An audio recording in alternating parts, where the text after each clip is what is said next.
The lit terms covered in week 4 include absolutes, logic, and logical fallacies. Absolutes refer to 0% or 100% ends of a spectrum. For example, saying things like, nobody likes to read, or everyone knows where the fire alarms are. Using an absolute in a claim can be dangerous because if a single exception to the all or nothing claim exists, then the person making the claim is wrong. If there is proof behind an absolute claim, it can make an argument even more compelling. Just be prepared to prove any absolute claims you make, and know it's wiser to soften such a claim with words like most, few, often, and rarely, rather than all, none, always, and never. Consider an acceptable example of an absolute something like, as of 2016, we have never had a female president in the United States. That's an objective, testable claim that can look at history and find out that it's true. So it's a very strong statement because it is an absolute. But to say that everyone knows where the fire alarms are is an absolute claim that can be more difficult to prove. And therefore, you should be more careful and use a word like most people know where the fire alarms are. For more examples of absolutes, pause the screen and observe the list provided.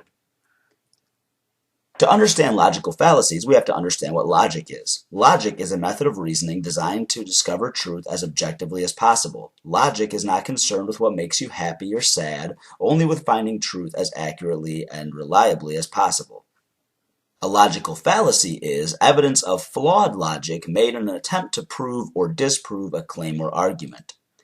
Humans have discerned dozens of such fallacies, but in this course we'll be focusing on the following: appeal to emotion, ad hominem, post hoc, red herring, straw man, and begging the question. Consider the definitions and examples of these fallacies and remind yourself to look for them when writing counter-arguments to other people's counterclaims, and to avoid committing them yourself in your own arguments.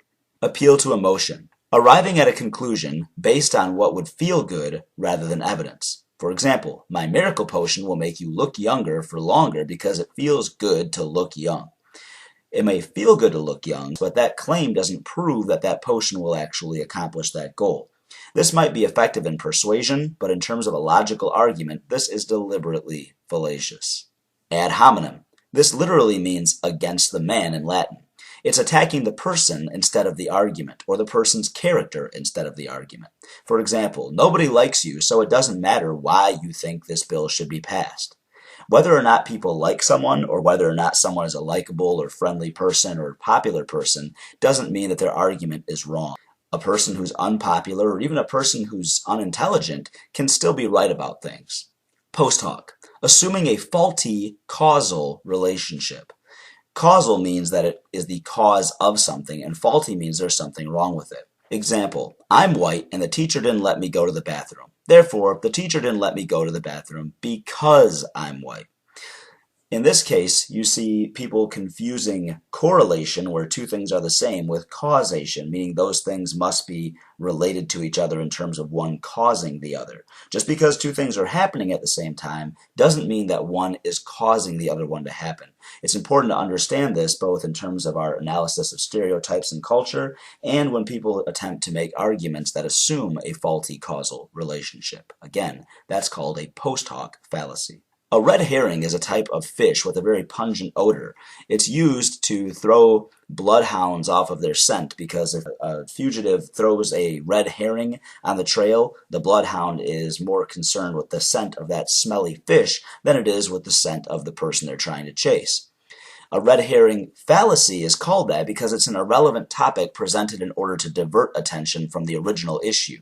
People throw out different things to distract people from the actual argument. For example, I admit that this measure is popular, but I also urge you to know that there are so many bond issues on this ballot that the whole thing is getting ridiculous.